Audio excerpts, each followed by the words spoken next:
welcome back to the #1 football podcast in the world, Mes que un Podcast. I'm here with the two kings. We got a Three Kings podcast for you. We are excited. Barcelona coming off a 4-1 victory over Bayern Munich, a 4-0 victory over Real Madrid. Before we start celebrating, please, gentlemen, can we just start with a moment of silence for the Barcelona haters? Thank you, because we are back, baby! Barcelona's back. How are we feeling, gentlemen? Booga, I'm going to you first. It's insane, dude. I'm so happy. I'm so absolute. It's mental. I just don't have words. I'm speechless.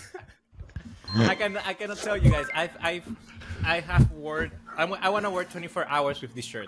That's what I want to do. I want to have 24 hours with this shirt on. Has Lamine Yamal on the back. What a performance. 4-0.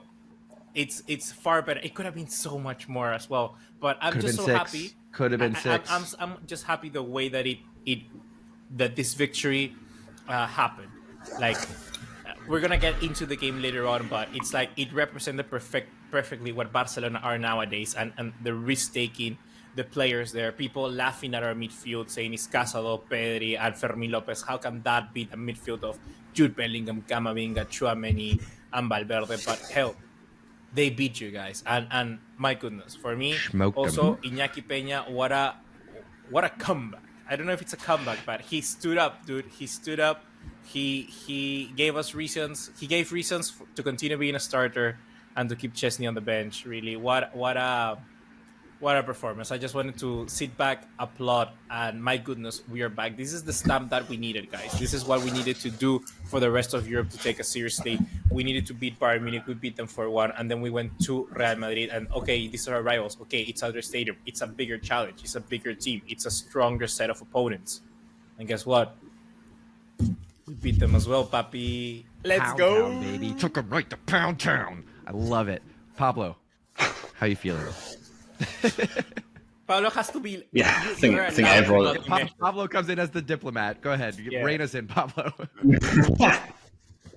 No. I mean, look. What else can we say? Like, how good have Barca been under Hansi Flick? Genuinely, who was expecting this season? I think I'm happy enough and man enough to admit that I wasn't, because I think with the summer Barca had, with the way the squad was looking, Hansi Flick hadn't been a coach since the sextuple with Bayern. He didn't really do well with the German national team. We didn't know if he was the modern manager to come in and do this with this team. We didn't. How good have Barca been? Like, I've seen some criticism from like the Real Madrid. Like, quick point: is it just me, or do you guys think there are a lot of pundits that hate us? Bro, on my list of talking points is the bias and the commentary. Okay, I want to get into all that. Yeah. Thank you. Yeah, okay. So let's part that, because I want to make some points to that, John. But no, yeah. So obviously all the doubts and the criticisms, but like, you have to take your hat off to this Barca team and Hansi Flick, full of injuries. How well they're playing. It's some of the best football, if not the best football in Europe, I'd say. So massive credit. No one expected us to start this well. I'm absolutely delighted for all the young players and Hansi Flick. Obviously, like, it's been an incredible start. 4-1 against Bayern. 4-1 against Real Madrid. It just 4-0 against Real Madrid. Sorry, it doesn't get better than that. You know, like what a few days and what a start to the season we've had under Flick. For me, the thing about this overall is that Flick, like you said, we're talking about the pundits, we're talking about the people who want to come against Barcelona. But I'm just thinking he's done it with his way. You know, it's not like he has come into a team that was built. Like, let's say a manager gets now Real Madrid squad. It inherits what Ancelotti has done. I will be surprised, but it's like, dude, you have the best squad in the world. You're here, you're working. No, Flick has introduced his players. He has introduced, Marc Casado, and he's such a breath of fresh air, because he's like a proper DM sort of player, but he has the touch and the silk of a La Masia. His passing has improved so much just since the start of the season. I am so impressed. It's like this is little Kimmich. I think that's the best way to say it. Like, it actually is, and it's he has already beaten him in the biggest stage. So it's like he's doing it with his own players. He's boosting up the levels of someone like Íñigo Martínez, from someone who I was like saying, let's get this guy out of the squad. Already gonna turn 33. He's not the fastest center back. He's not the most good with the ball. But no, he has turned it into a rabid dog. And my goodness, this guy is constantly being a headache for everybody else. And he's boosting his level up. And then he's taking someone like Rafinha. From like being a good player to world-class elite left winger.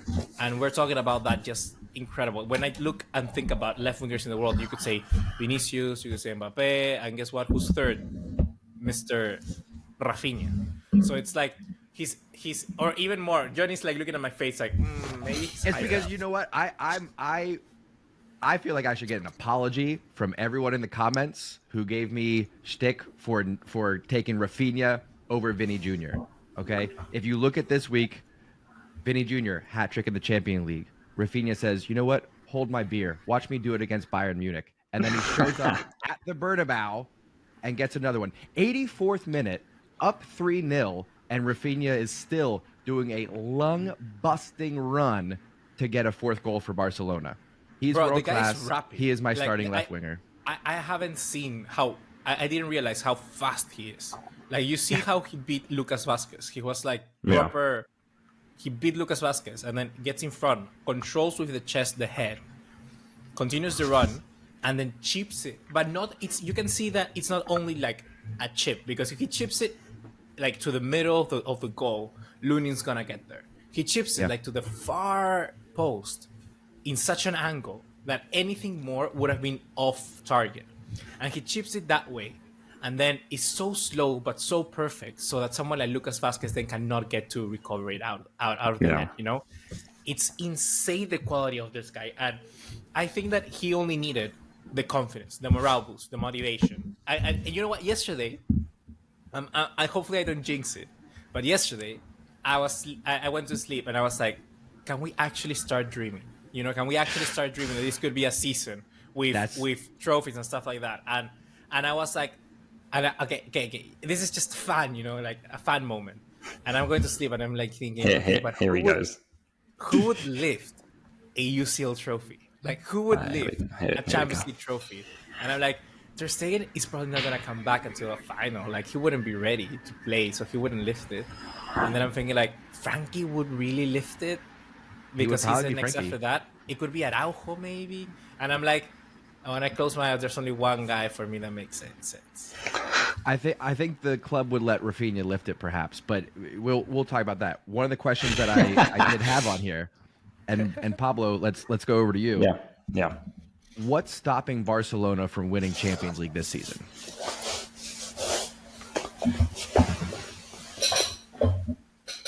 Yeah, I got nothing, bro. Yeah. No, I mean, yeah. I think we had said on the podcast a few weeks back, didn't we, John? We said let's look at this week. Let's look at the game against Bayern, and we got criticism in the game against Bayern, and they said, "Oh, it was Bayern played poorly." I'm not buying that because if we'd beaten PSG in the quarterfinals last season, if Araujo hadn't got sent off, people would have said the same thing. It's the Champions League, and I think we played a very good Champions League game. We killed Bayern Munich when it hurt. You know, we did the same against Real Madrid on the Bernabeu on Saturday. People said that Barca didn't play that well and that it covered over massive cracks. I actually disagree. The mental hurdle could have been beaten there against Bayern Munich. I still maybe worry more away from home for Barca. I've been more impressed this season as to when we've been hit back and it feels like the team hasn't crumbled. I think that's one of the biggest ways you win in Europe. Look at Real Madrid in the last few seasons. They never crumble when they go a goal behind. That's what Barca need to get better at. There's a long way to go to win a Champions League, though, I would say, boys, it is one of those competitions where, you know, things happen, things change. You've got to show a lot of mental fortitude. But, of course, right now, Barca are in great stead. I think we've got to keep focusing on winning our La Liga games as well. We've got a good 6-point lead now. Head-to-head should be in the bag against Real Madrid too. So, with a 4-0 win, you'd expect we wouldn't lose more than 4-0 at Camp Nou in May or whenever it is. So, it's obviously been a wonderful start to the season, but yeah, I'm as ever being the diplomat a little bit. But I am all for singing Barca's praises because I've actually been surprised that whilst there's a lot of love from Barca fans for once, I don't know. I'm seeing quite a lot of stick from others coming in. So yeah, I mean, I think we can be happy. I think that for the Champions League, it's like such a long competition that anything can happen. Like last season, it was the same. You know, Barcelona were so good. That red card changed everything. So it's like that can happen. That can completely change the shape and the outlook of any game. So anything can happen. It depends even on the opponent, like who you see. And I'm still thinking like the way that Barcelona play, it's amazing. It's insane. Score so many goals, but still you take a look at the offside, and it's like the offside traps and how many times, I think it was 12 times that Real Madrid were caught offside. Yeah. But I'm actually saying like, okay, very good on Barcelona because they were risky. They had someone like Iñigo Martinez constantly looking and organizing the back line, and they moved like a unit, and that's insane. I haven't seen that since Milan with Arrigo Sacchi or something crazy like that. You know, it was such an amazing offside trap. But likewise, it just takes someone with a little bit more IQ than Mbappe to figure that out. You know, like Mbappe just was... he was trash, dude. I hear that. I think it's 50-50. And it's like, if you get just someone who... It literally only takes once. And that's the problem with it. And that's what could happen in the Champions League. It's so risky in that way that one ball, one good run, one missed time, and something like that. And you have, I don't know, Erling Haaland one-on-one, you know, and things like that can happen. So I wouldn't... I mean, you can dream because this team is good. And for me, the most important thing is that the team is competitive. And I think that's for me what I wanted to see. And like Pablo says, you need to learn how to withstand your ground and not crumble. And that's something that Barcelona always, when they got hit, they used to crumble so many times before. It's like Roma scored the first, already we're losing. Liverpool, that game against Anfield, the first goal that we conceded was we lost the game. So it's like... So it's we need to get better at that, and I think that's where we're gonna really see the improvement of this team. And I also think that such a big part of it's the youngsters. I think it's the youngsters because they haven't lived through those occasions. And someone like Lamine Yamal, you know, like you concede, you lose a game like that, and all you want is to continue proving and go and win and win and win and win and win. Like that hunger, because you've seen what has happened with this club, it just pushed you to other levels, I think. Pablo, you got a thought? What was I going to say? Yeah, on the high line, I agree that's something we need to change. Because I think against Bayern Munich, it was suicidal for 25 minutes. I think if you play that high line, you have to press high on the ball. I mean, we were playing an incredibly high line and weren't pressing the ball. So Bayern Munich could just clip balls over the top. That was really risky. That reminded me of, I don't know if you guys remember the Spurs 1, Chelsea 4 game when Spurs had 9 men last season. I mean, it's stupid. Like, it should have been 10 for Chelsea that game, you know, if they were normal back then. And same with Bayern, could have hit us badly. I think it was better against Real Madrid. It was still risky, but I do think that's something that Flick... Against Real Madrid, it wasn't better. Against Real Madrid, it was perfect. I think those 20 minutes against Bayern Munich for me was some of the most absurd stuff I've seen. Where I went, I think I even went in the group chat, and I usually don't speak in the group chat during the games, but I said to you guys, I was like, what are we doing? Those first 20 minutes against Bayern was bad. Like, it was bad because I think... swarmed. Yeah, because they were doing, like you were saying, the offside trap. They weren't doing it correctly either because they were moving as a line, as a complete unit, and then they were pressing the passer. But I think against I said it in my preview, and I'm also doing videos again, guys. Shout out to Boogaloo Luis FC. Yeah, now it's no longer FC. I have gotten the FC out, so I'm just Boogaloo Luis. YouTube has given me two, you know. Yeah, dropping down to one name. Next, it'll just be Booga. Yeah, friend of pod, YouTube. So, I said it there. Like, I would not be surprised if in this training. How many training sessions do you think Flick has gotten, Pablo? You know, you probably know how many training sessions happen in a day, right? So, how many do they have a week? 4 or 5? It depends. They probably rest. They probably rest once a week, if that. I need your brain, Pablo. So from Wednesday, Thursday, Friday, how many training sessions would have Hansi Flick gotten in? Oh, like in between Bayern and... Yeah. So El to, Clasico. I'm not joking. Two. If probably he grabbed all the defenders and sent everybody out to recovery, to recover session. But then for the defenders, I kid you not, he probably like trained them those 2 days. And like, you have to be a unit, you have to play together, you have to be close, compact, you have to be listening to one another, you have to command yourself there. I really would not be surprised if that's the way that he handled it, and the rest, just tactics, just, hey, this is what you need to do. You need to press the passer. Because Barcelona in this game against Real Madrid, it was perfect because they would move as a unit as a defense, but they would press the passer. They would always press the passer. And that made it so difficult for then someone extra to join for the run because he would have been already being consumed. I think Ancelotti, if you look at the way that he played with a 4-4-2 with Bellingham and Camavinga in the wings because he wanted to use them as dummy runs. But Barcelona couldn't because Real Madrid couldn't because Barcelona were constantly pressing them. So Bellingham and Camavinga didn't ever have, they had one run, I think, each in the entire game. And I think that's where Ancelotti also got it wrong because, my goodness, Cubarsí and Íñigo Martínez were facing one-on-one Vinicius Jr. and Mbappe, and literally at times, the only thing that saved them was the offside trap. And it was so simple that Ancelotti could just move Bellingham as a shadow striker and have someone like Casado try to mark him, and then Barcelona would crumble. I do not know why he didn't do that. I find it absurd why he didn't try that. Balde is not the best left winger in the world, so you can have, two people to mark him. I think he was just a little bit coward in a way. He was looking for to defend himself first rather than to attack because he thought that maybe Vinicius and Mbappe was good enough. But I think that's it. I think Ancelotti was fully betting on Mbappe's pace beating Cubarsí and Íñigo Martínez through the middle. That's what he was relying on. I think Bayern actually had better tactics against Barcelona, and that's why we really struggled in those opening 20 minutes. If you watch the way that Bayern Munich played, their wingers were cutting inside on these inverted runs, which Balde didn't know what to do. Should I follow my man? Should I pass him off? We don't know what to do here.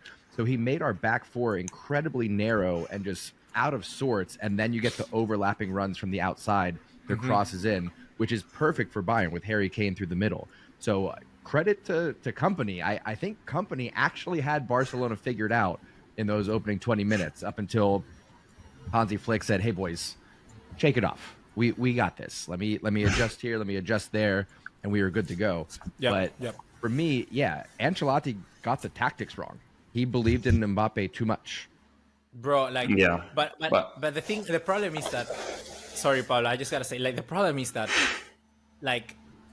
he's the thing with Real Madrid, which is so annoying, is that he can do that because Vinicius Jr. and Mbappe had 2 chances in the first half, and if they just would have buried that, it would have been a completely different game. So it's that's it. One annoying thing from Real Madrid, he can't do that. He's allowed to do that because they're that good that they are gonna get one, and but it didn't happen in this game, right? We had them missing chances. Maybe Iñaki Peña is too big, and also we have Iñaki Peña who did incredible saves in the second half. So, but there is credit to Barcelona in that regard. I mean, I don't know about you guys. I've never looked at Ancelotti's Real Madrid and gone, that was a tactical masterclass. The lucky thing for Real Madrid is that these games don't even affect them because they never ever have been a team who rely on a tactical setup. They are tactically always poor. They always leave gaps. They always leave hundreds of gaps. Teams always will have really clear-cut chances against them. 9 times out of 10, they'll miss them, and Real Madrid will come back and win the game.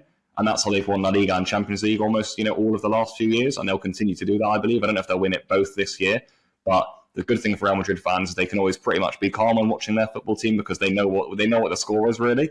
These games, they always get battered by Barca at the Bernabeu every now and then. It's part of football heritage as well. They have to accept it a few times.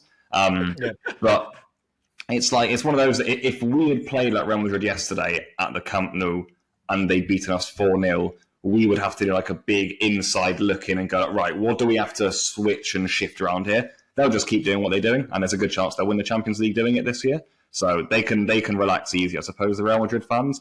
But from our point of view, credit for the high line is what I want to give because it actually, you can say it only takes one, but they didn't get one.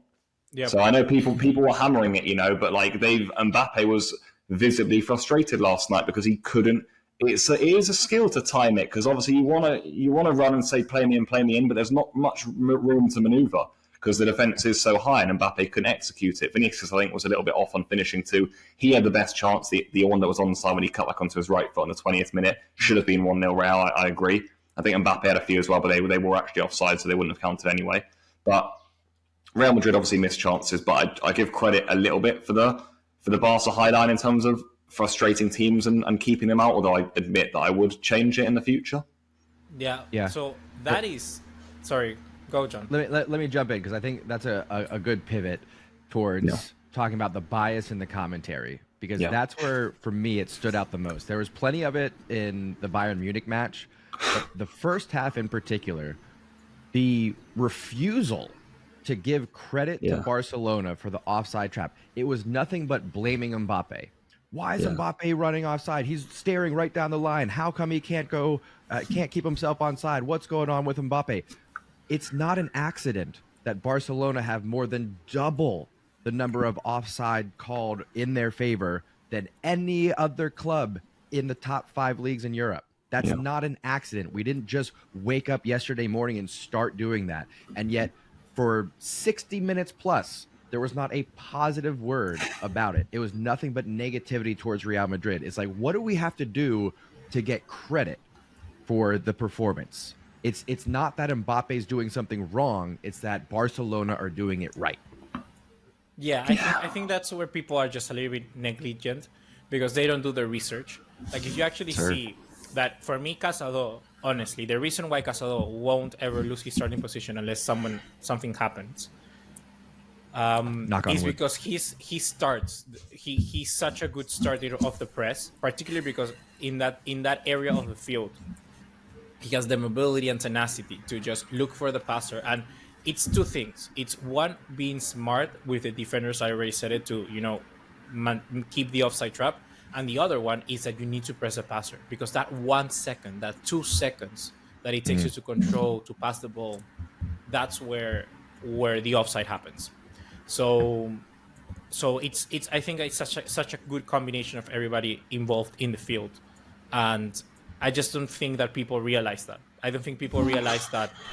But that's the nature of media. You know, you're always gonna pinpoint the easy argument, and you're never gonna get. It's easier, I think, generally, and that's something as a society we need to change. It's easier to just criticize than to acknowledge what is being done is good. You know, it's far easier to just criticize. Like, you're always gonna criticize someone far easier than praise them. No, yeah, I agree. I do agree, and I think we are quite good as a podcaster doing that and coming on and saying in future that the 30 minutes against Bayern weren't good enough, and company sort us out after that. Like you said, John, like, we're not going to brush over that. Maybe the first, like you said, we couldn't probably do this against an Erling Haaland, or we've got to be careful with the high line for sure. But I agree with John. Like, the game against Bayern, I think I was on. The commentators I had were really poor, right? Like were really, really, really poor. And I was watching on Spanish TV again for the Real Madrid game, but I looked online and I think it was happening again. And I don't know if it's like a refusal to give us like credit. Like, you know how much it takes with Barca's squad to put 4 past Bayern and then 4 past Real Madrid like 2-3 days later. Yep. Like, it's honestly, and for no one to turn around and say like, Hansi Flick has got this right again. He has outclassed Bayern Munich and Real Madrid here on both occasions, and there just seems to be like a refusal to accept that, and also go. I think when Barca went in and scored the 3rd goal against Bayern, I think the commentators was like, I mean, God knows how this is happening, and I was like, it's not that far fetched. Like, Bayern Munich haven't been destroying us. We had a really high line, but they didn't really have that many clear cut chances in that time period. Like, it's not. Barca they've come out, they've got their foothold back in the game, they've controlled it again, and they've got 2 goals out of it. And against Real Madrid, first half, I think we started a better team, then Real Madrid grew into it around the disallowed Mbappe goal and towards the end of the first half. But second half, then again, it was, Barca controlling really for large parts of it. So, yeah, I just find it odd. Yeah, and they kept saying during the Bayern Munich match, there's no way Barcelona can keep this up. This pace. They can't keep going at this pace for 90 minutes. The hell we can't, dude. We've been doing it all season. Yeah. Again, Rafinha doing 60-yard lung-busting sprints in the 84th minute as a starter. Like that's the level of fitness, that's the level of commitment. We have a team of engines right now. We are that squad. We will put it to you for 90 plus minutes, no room to breathe. That's how we're playing right now. So I think you guys have to get a VPN and watch South American commentators.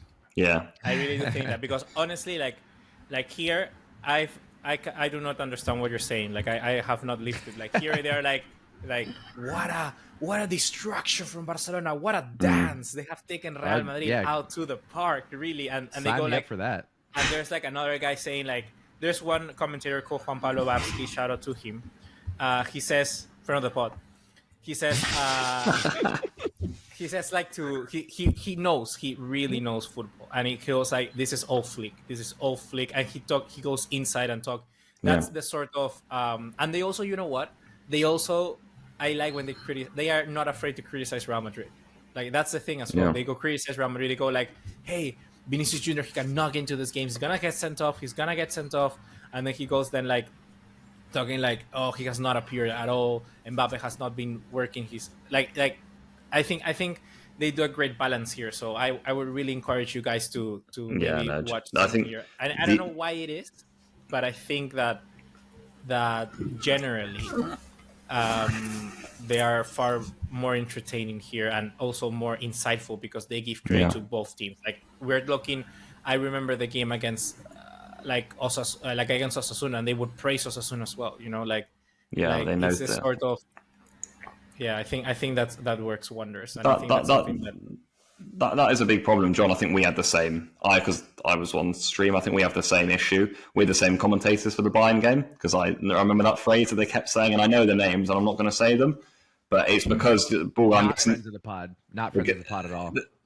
The names we're talking about who are commentating that Bayern game wouldn't have watched Barcelona this season, and aren't equipped to do a Barcelona Bayern Munich game. They've been put on there for their name as a commentator rather than what they know. And I'm guessing the commentators you're talking about, Bulgar, are La Liga experts, are experts in football commentary and football punditry, and unfortunately are like often on the, I don't know why we would have been watching, John, CBS, was it maybe for the Champions League or...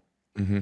Yeah. No, I mean, like this guy has his own YouTube channel. He interviews like players and stuff. So he's like a fan, you know? So I think that's the most important thing for when you're watching in Latin America. It really works, and I don't know why. I think that, you know why it also works quite a lot, because not that many of them were ex-players. Exactly. That's what I was gonna say. There was like one or two for the El Clasico that is a former Madrista, and I was like, it's obvious that you played for Madrid. It's very clear here.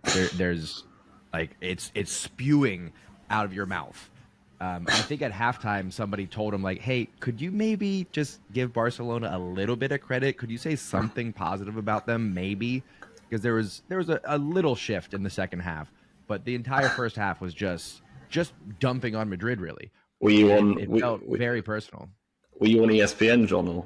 Of course, I was on ESPN. Yeah. I won't even say his name. You know what though? I miss Ray Hudson. I miss Ray Hudson doing Barcelona matches so much. He's my favorite commentator of all time in any sport, bar none. Ray Hudson is class. And who he was always with, Phil Shane, was that? I've forgotten his surname. Yeah. Phil Shane and Ray Hudson. Absolute iconic duo. Where is he? Where is Ray Hudson? He'll still show up, I think, for some Champions League games here and there. I don't know if he's on contract with any one network right now. I'll see him pop up here and there, but he's an actual friend of the pod, you know. Yes, actual friend of the pod. We've exchanged messages on Twitter. This was a while ago now, but actual friend of the pod. Amazing human, amazing commentator. Yeah, like I have done the same. Like he's such a guy. Yeah, he's amazing. The like. His descriptions of Lionel Messi goals, it does not get any better. Yeah. It just doesn't. It is pure poetry the way that he would describe those goals. And it's in the moment. It's live. He's speaking from the heart. It's absolutely incredible. If you are just now getting on the Barcelona train, you miss that era. It's on YouTube. Go in and do Ray Yeah. Hudson commentary, Lionel Messi. You will not regret it. It's amazing Oh work. my god, I remember. It's like a hot. It's like It's I don't know what was it. It's He like curls it in the far post, puts the curl in it like the hair of a baby angel. Yeah, no, Get but outta it's like here. a hair dryer. It's like a hair dryer dropping into a full sink of water. Such electrifying shocks of proportions, and I'm like, He factors in the gravitational pull of the moon on that one. Just get out of here. Get out of here, dude. It's so good. We're not even doing him any justice. It's absolutely amazing. nah, it's insane, dude. Anyway, Such a Ray free Hudson, kick. I friend remember this. of the Such a free pod. kick of orgasmic proportions. Let's jump back in here. I got just a couple more notes from the Bayern match. For me, I wrote down I have no more doubts about Casado. I will admit I had my doubts at the start of the season. I thought for sure he's going to get replaced by Frankie de Jong. I have my doubts about that now. I think it's Casado, it's Pedri, and then depending on who our opponent is, it's either Frankie or Olmo as the other starter. Yeah. But I think Casado and Pedri are in there. They're the first two picked. We're not even Other mentioning thing- Gavi. That's the part that Yeah, because Not this season. I think you guys kind of won me over with the conversation last week. And we're seeing it now in these first few matches. I think we're gonna kind of put some bubble wrap around Gavi. Yeah. Make sure that he doesn't get any more injuries that it becomes a reoccurring thing. I do think he's gonna have limited time. Next season is gonna be wild because we're gonna have a fully fit midfield plus Bernal coming back.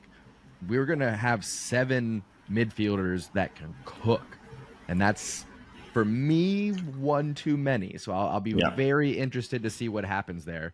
The other thing that I made note of against Bayern, first of all, called it, put it in the group chat. Fermin will rise to the occasion. Fermin becomes a world star against Bayern.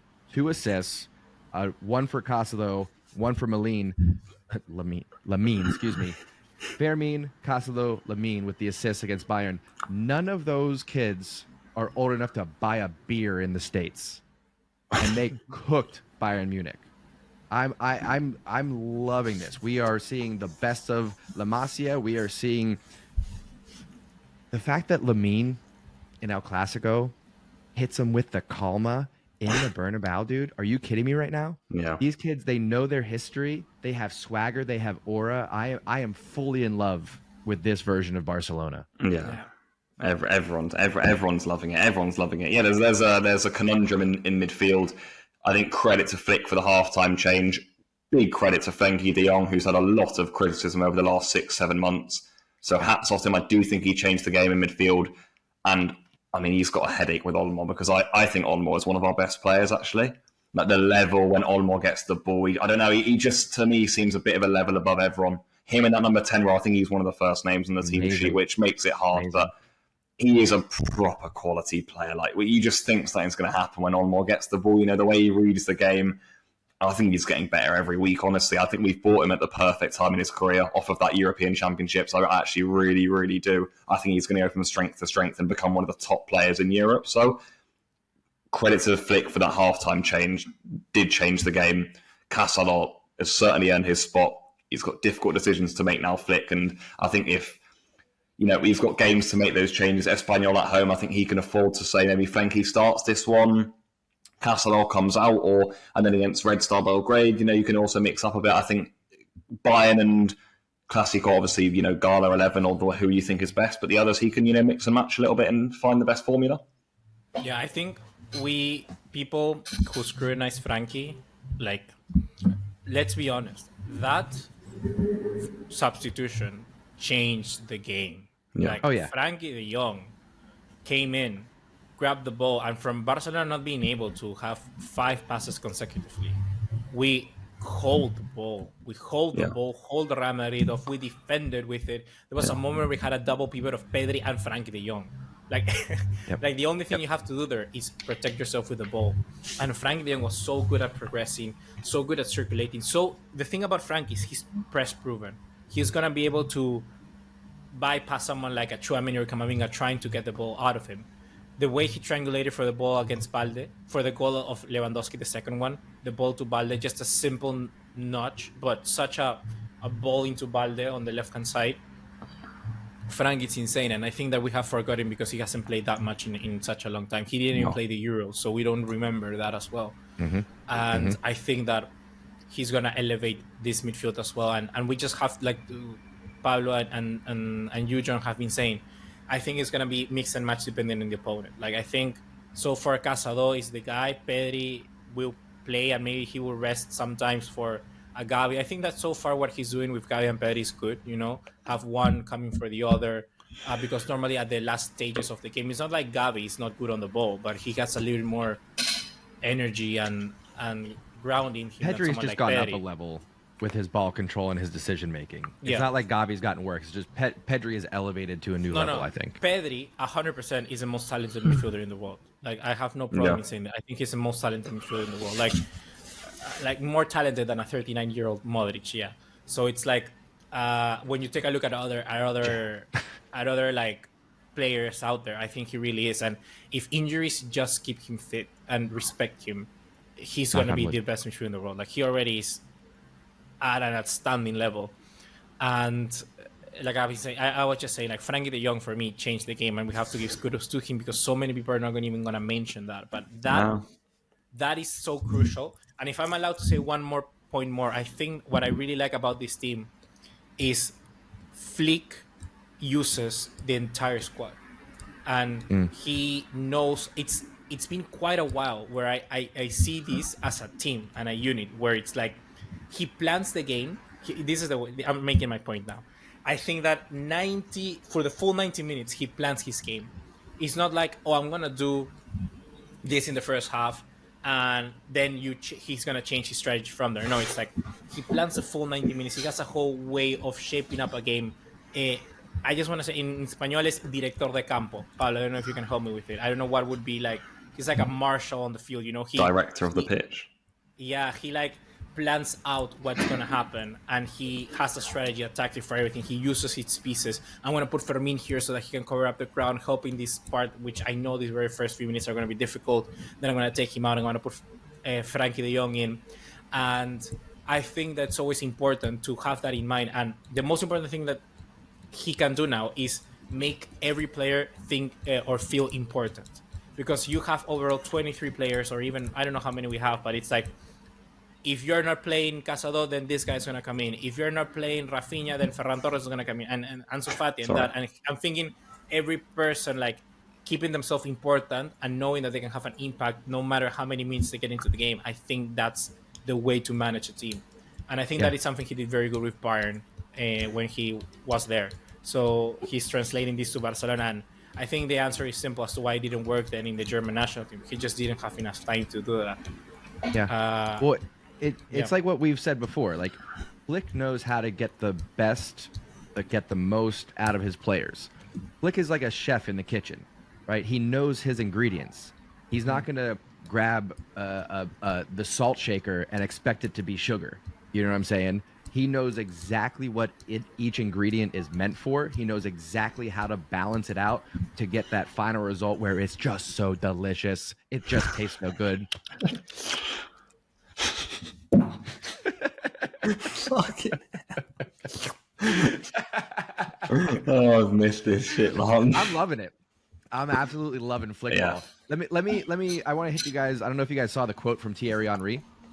No, hear me. Did you guys see this? So let me hit you with this quote. I want to get a reaction for this. So Titi Henry, former Arsenal and Barcelona legend, says Barcelona has become a team to settle scores. After Bayern, it's Real Madrid's turn. Lamine Yamal plays like Messi. Rafinha plays like Ronaldinho. And Pedri is like Iniesta. It's as if I'm watching Barcelona 2011. The team has returned to its days. No one will be able to stop them. They will win everything, and any team that comes in front of them will suffer the same thing. Is he blowing this out of proportion, or are we reaching the level of one of the top Barcelona teams that we've seen? Where the fuck said that? I want to find out. Thanks for playing it down, ATT. Yeah. Jesus. TT loves Barca. If you listen to TT give analysis for Barcelona, he loves Barcelona. No, but dude, there's one thing that he's not wrong about that, and it's that freaking Rafinha is playing like a Ronaldinho too. I would say arguably better. I hate to say, and Ronaldinho, he's on my wall right now. Okay, he is what made me fall in love with Barcelona. I think Rafinha, by the end of his time at Barcelona, will be at or above Ronaldinho status. With respect to the legend. I love you, Ronaldinho, friend of the pod. I mean, it's different because Ronaldinho is such an icon, you know. Like, I mean, Rafinha doesn't have a 2002 World Cup in Japan, Korea, right? Fair. Like he doesn't have that. But yeah, I think that I almost called him Ronaldinho. I think that Rafinha is doing insane. Like, I think he's doing absolutely insane. And actually, guys, do you think that I think that Lamine give me more of Neymar Santos vibe than an actual Messi? I'm with you on that. Yeah, I'm with you on that. Because Lamine has also said like, "Oh, my idol is Neymar." You know, his idol is Neymar. Yeah. So I think he does look like that, and I think that in such a there's this guy, a streamer in Argentina called Davo. Maybe you have seen him, and he said this, and I think it really is a good quote. In an era where magic is coached out of football, you know, everyone is like, hey, pass the ball here. Like, you see Jack Grealish going to Manchester City, and he's a shadow of the former player he was at Aston Villa. And Lamine Yamal has come in and stopped that. And Lamine Yamal has come in and showed the world, like, hey, magic is still part of the game, you know. And it's like, I think it's such a breath of fresh air because literally at 17 years of age he's done that, and there's no way this guy, and also far surprised with Lamine in the sense that, dude, every game he's like I said, like a Neymar Messi level, because he never goes invisible. He always has an impact every single game, guys. Like against Osasuna, against Bilbao, against Villarreal, against Bayern Munich, against Real Madrid away from home, in the semifinals of a European competition, in the final of the Euro Championship. He's always there, always delivering, never goes invisible. And for me, that's wow. That's wow, really. I haven't seen that since Messi. To make Pablo happy, I was thinking, dude, but Cole Palmer is also like showing up quite a bit. I was gonna say Cole Palmer and Lamine, top two for coolest players. Like they can't get rattled. Yeah, I love that. I love that. Yeah, I completely agree. Yeah, those two are actually bringing back a lot of the essence of football of what we've missed in the last few years. That they actually just don't care. They do not care. Like they just give me the ball and I'll just like take people on. Yeah, he's 17. Dude, he's 17 years old. It's insane. It's I'm insane. trying to think what I was doing at 17, and it's not pod friendly. No. No, yeah, exactly. Hard edit. Yeah, 100%. It was just so incredible. I do want to go back because we touched on it just for a second, but I think it's worth going back to. I want to apologize to Inaki Peña. Inaki showed up huge, had some amazing, incredible saves, and I think he's proving the doubters wrong. I think it's another point of in Hansi we trust. When Hansi came out after signing Tech Chesney, we were all like, okay, well, he's going to be starting against Bayern and he's going to be starting against Real Madrid, obviously. I thought it was a given, like 100% guaranteed. Same. I thought for sure, but wrong. That's why we're here and Hansi's where he's at, right? So credit to Hansi, credit to Inaki Peña. For me, if he keeps this up, right? I know it's a string of matches, but if he keeps this up, I don't think we have to worry about the Ter Stegen replacement anymore. I think it will be Peña. He's a confidence player. Inaki Peña, you can tell. I think he would have got big confidence from Hansi Flick's decision to play him, and Flick made that clear. I said I thought it was going to be Szczesny who plays. I think it's pretty clear that he's seen Szczesny in training, and Inaki Peña has been far superior. Because from what I hear is that Peña is very good in training, so he must. I personally believe if Szczesny came in and was better than Inaki Peña, even though it would have been a tough decision to make and probably a difficult one for Peña to take, I think Flick would have done it and played Szczesny for the better of the team. So clearly, Iñaki Peña has just been superior to Szczesny as a goalkeeper in training, and that's why he's got the big games. That save, I know it would have been offside, but the one from Bellingham off the line in like the 6th minute, I think changes the game for Barca because the second it happened, you could have seen Iñaki Peña. He gets up and he's like, "Yeah, that was fucking me." And you can he's a confidence player. You could tell he was thinking and some people are more like some people are more mental, like the Moratas of the game and stuff like. And Iñaki Peña, I think, is one of those players. And immediately he thought, "Fucking hell, that was a good save, wasn't it?" And I think I thought at the time, I said, "That's exactly what we needed today." It wouldn't have counted anyway, but what a save that was from Iñaki Peña. And for the rest of the game, he proved it. That save was insane, and I think you're right. Iñaki Peña, the things that he's doing at the moment is insane. The one he just goes like that and stops Mbappe. For I think it was the second chance in the second half that Mbappe had against Peña 1-on-1.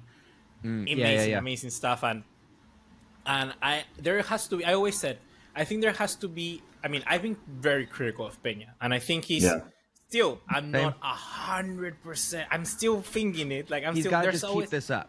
He's at the level, but he's just got to be consistent now. And the thing is that I keep thinking like there has to be a reason why everybody sticks to him. Like Xavi didn't go to get a second goalkeeper. He has been there. Wow, they actually went and waited for him to come back from Galatasaray.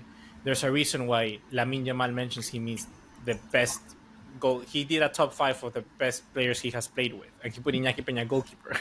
So it's like there has to be a reason why everybody sees something in him, and I think at the end of the day, we are giving him right now a platform to continue like that. So why not? There's absolutely no problem in it at the moment. I mean, he's passed the biggest tests ever. So keep doing what you're doing, Iñaki.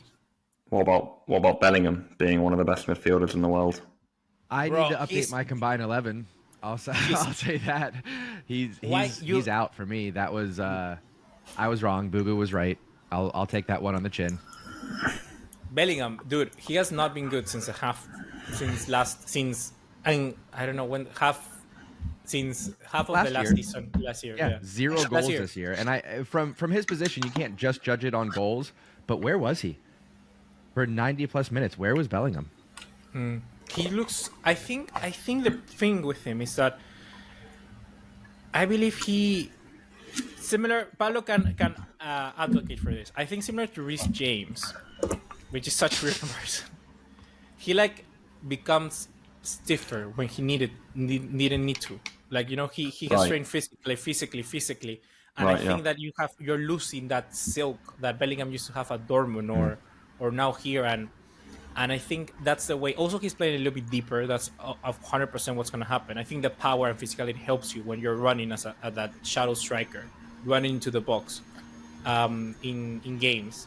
But for the rest of his game, for the rest of his abilities and skill, he's looking stiff. He's looking sluggish. He looks tired. That's the best way I can describe it. And even in the Euros, he looked so tired. He still have the power, physicality to do that over hectic against Slovakia. But I mean, he looks sluggish. He's always been a poacher. He's always been a poacher. Real Madrid don't want to play Jude Bellingham in a 3-man field because he doesn't function in a 3-man midfield. He's not a midfielder. And he gets all this credit for being an amazing midfielder. I said it for so long and got so much abuse from people in the UK, because they will die by him. And I'm sorry, he is a brilliant.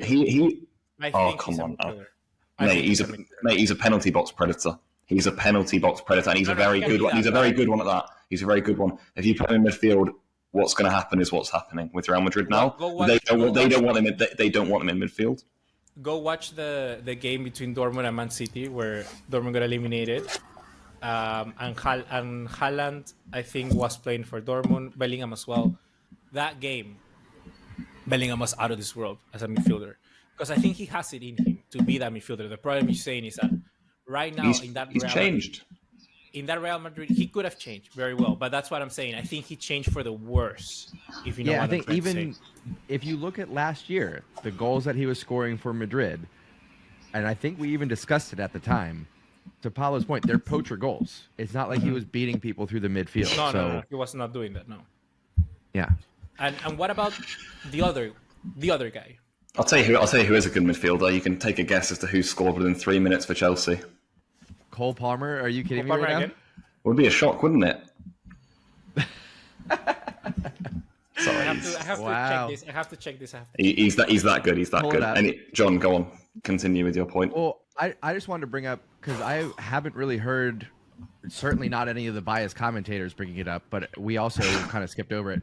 Barcelona, with this win, snap Real Madrid's winning streak, or excuse me, unbeaten streak of 42 matches, thus saving the record for Barcelona. Like, how But before we serendipitous. move, so we can put in a clip. I think, guys, we have to talk about. I think it's amazing that record, and we can just talk about it. But I think we also have to mention the other guy, Mbappe. Like, what the hell happened to him in this game? Like, why is he not working out the Real Madrid so far? For me, I think it's too high of expectations. I think Mbappe's prestige since the 2018 World Cup has gone down. I think we're still holding him to that sort of level. And listen, I haven't looked at his stats to back this up, but playing in the French league is whatever. You're not going to be able to really judge by the stats anyway. I think that he's really dropped a level since 2018. We are pretty far away from that, actually. So what have you done for me lately? What have we seen from Mbappe that makes him worth it? And listen, again, I'll take it on the chin. I was saying last week, oh, we're going to see the best of Mbappe and yada, yada, yada. But I think it's a drop in level. And I also think it's hard to slide into a world-class team in a new league and hit the ground running. So I think just too high of expectations for Mbappe. I think at this time next year, we will see a much better Mbappe, but I don't think it's ever going to reach the levels that he was at 4 or 5 years ago. I think the thing with Mbappe is that it works. They have a problem because 4 of their best. His name is Vinny Jr. Go ahead.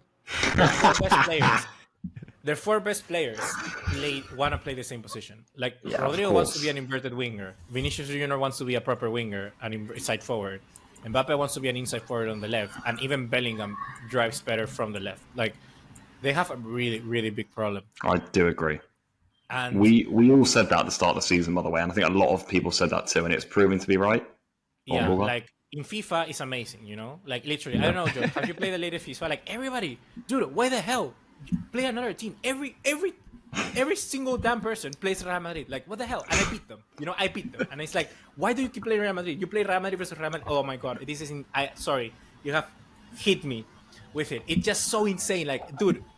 That'll change after this match, Buga. If I could hit you with a prediction. But everybody I just think picks Real Madrid for the the sake of needle it. of attention is shifted towards Barcelona. Yeah, Let's go. Matches like this week, right? We do it on the world stage 2 times this week. We beat Bayern. We beat Real Madrid. Yeah. This is where the momentum builds. This is where, listen, I'll even say this, our numbers are going to go up. I'll call that out right now. I guarantee you that this pod is one of our top pods simply because of the attention that Barcelona is going to get. The last 3 clips that we posted on Reels, skyrocketing. Some of it is because I was smoking Vinny Jr., but some of it is just because of the attention that Barcelona is getting. Yeah. So We all have got a hit in this podcast except Pablo. We need to do a shirt where Pablo is cut out. There's maybe not this season, but there's plenty. Well, this season we've talked about it offline. There's something going on with Reels where we're just not giving the same attention, but that's inside ball that we could talk about. But Pablo had some bangers last year. For a little bit there, we were hitting great numbers just consistently. So I'll blame the algorithm, not Pablo. Too measured. Yeah. So my new role. Let's go back to the seguidilla, to the racha that we beat. You know, 43 games unbeaten that Real Madrid couldn't get. We stopped them in their own backyard. Insane. It literally could not get any better than that. We saved the unbeaten streak record for Barcelona. We do it away from home, in their backyard. Lamine Yamal hits them with the calma in their face like that. I don't think I could have dreamed up a better scenario than yesterday's match. First half, I was nervous. I was anxious. I wasn't sure how it was going to go. But second, as soon as we went up 1-0, for me, I was like, okay, how many are we going to score? This is back to, I'll say, this is my favorite Barcelona team since the 2008-2009 team. And it's similar to, Bugo, you've said this before. We're tuning in not to see, is Barcelona going to win?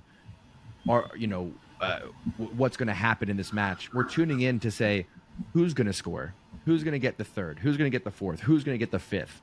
It is pure celebration out there. It's joy. It is the joy of football that has returned to Barcelona. Yep, I agree.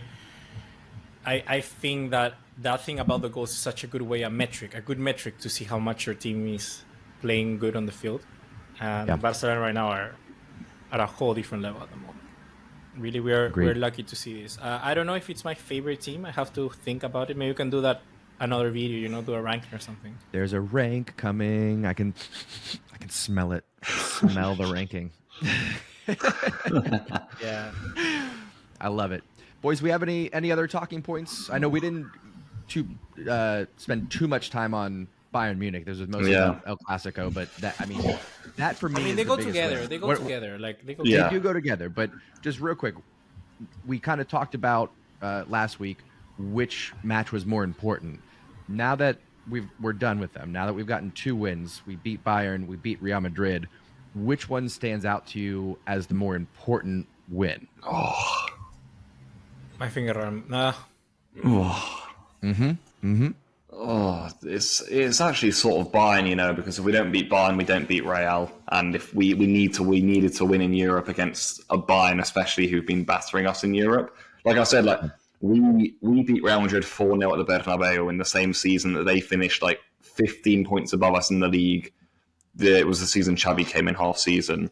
And the season they won the Champions League. So my point being, we are known to do that. We're not known to beat teams, heavily in Europe. Yep. It would have been, if we had not beaten Bayern Munich, then we would be looking at 10 years plus of not being able to beat Bayern Munich. And that to me can't exist. There should not be any club in the world that we can't beat in that length of time. That's insane to me. So thankfully we got that off our backs. Yeah. I think my answer would be Real Madrid. I think it closes the week in such a perfect manner. It's precisely, I think, what you needed to say to the world. Hey, we are here. Watch out for us. Barcelona is coming. And I think it's a way to just shut mouth out there, for everybody, all the haters. And I just think that, I don't know, I feel that one is more, that is the bigger stage. That's a bigger stage at the end of the day. It won't, in the history, it won't be that important, but it's I think more important for the project, for the players. I think if you ask the players who they want to beat more, Real Madrid. I honestly think they would say Real Madrid. Yeah. And overall, I just think it's such a crucial way to, like I say, to close. Lamine announcing himself in El Clasico once again, Casado and assist, all of those youngest things, goal scorer in El Clasico.